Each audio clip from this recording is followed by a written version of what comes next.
ഇബ്രാഹിം അലൈഹിസ്സലാം പൊന്നോമന പുത്രനായ കൈക്കുഞ്ഞിനെയും തൻ്റെ ഇണയായ ഹാജറയെയും ആരാരുമില്ലാത്ത പ്രദേശത്ത് പാർപ്പിച്ചുകൊണ്ട് മടങ്ങിപ്പോകുമ്പോൾ ഇബ്രാഹിം നബി അലൈഹിസ്സലാമിനോട് ഹാജറ റളിയല്ലാഹു അൻഹ ചോദിക്കുന്ന അർത്ഥവത്തായ ഒരു ചോദ്യമുണ്ട്. ഞങ്ങളെ ഇവിടെ തനിച്ചാക്കി അങ്ങ് പോവുകയാണോ? ഒന്നും മിണ്ടിയില്ല, മൗനത്തിലായിരുന്നു മറുപടി. വീണ്ടും വീണ്ടും ആ ചോദ്യം ആവർത്തിക്കുമ്പോൾ ആ ചോദ്യത്തിന്റെ കൂടെ ബീവി ഒരു ചോദ്യം കൂടെ ചോദിക്കുകയാണ്. ആ അല്ലാഹു അമറക ബിഹാദാ, അള്ളയാണോ താങ്കളോട് ഞങ്ങളെ ഇവിടെ തനിച്ചാക്കി നിങ്ങൾ പോകണം എന്നുള്ള കൽപ്പന അള്ളയാണോ അങ്ങയോട് പറഞ്ഞത്? ഇബ്രാഹിം അലൈഹിസ്സലാം പറഞ്ഞു, അതെ. എങ്കിൽ ഹാജറ ബീവിയുടെ ഉമ്മയുടെ മറുപടി നിങ്ങൾ ശ്രദ്ധിക്കുക. ഇദൻ ലാ യുളയ്യുന, എങ്കിൽ സമാധാനത്തോടെ പൊയ്ക്കോളൂ, ആ അല്ലാഹു ഞങ്ങളെ ഒരിക്കലും കൈവടിയുകയില്ല. നോക്കൂ സഹോദരിമാരെ, ആ ഉമ്മയുടെ ദൃഢമായ തവക്കുൽ, ആ പിതാവിന്റെ ദൃഢമായ തവക്കുൽ. റബ്ബുണ്ട്, റബ്ബ് കൽപ്പിച്ചത് ചെയ്തതിന്റെ പേരിൽ നമുക്ക് എവിടെയും പരാജയമുണ്ടാവില്ല.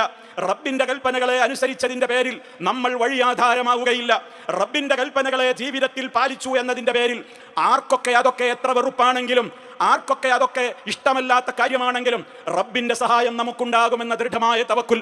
ലോകം മുഴുവൻ നമ്മെ കൈവടിഞ്ഞാലും അള്ളാഹു ഇഷ്ടപ്പെടുന്നുവെങ്കിൽ നമുക്ക് രക്ഷയുണ്ടെന്നും, അതല്ല ലോകം മുഴുവനെയും നമ്മൾ തൃപ്തിപ്പെടുത്തി അള്ളാഹുവിനെ വെറുപ്പിക്കുന്ന പ്രവർത്തനങ്ങളാണ് നമുക്കുള്ളതെങ്കിൽ പരാജയമായിരിക്കുമെന്ന ഗുണപാഠം ശക്തമായ നിലക്ക് നെഞ്ചേറ്റേണ്ടതുണ്ട്.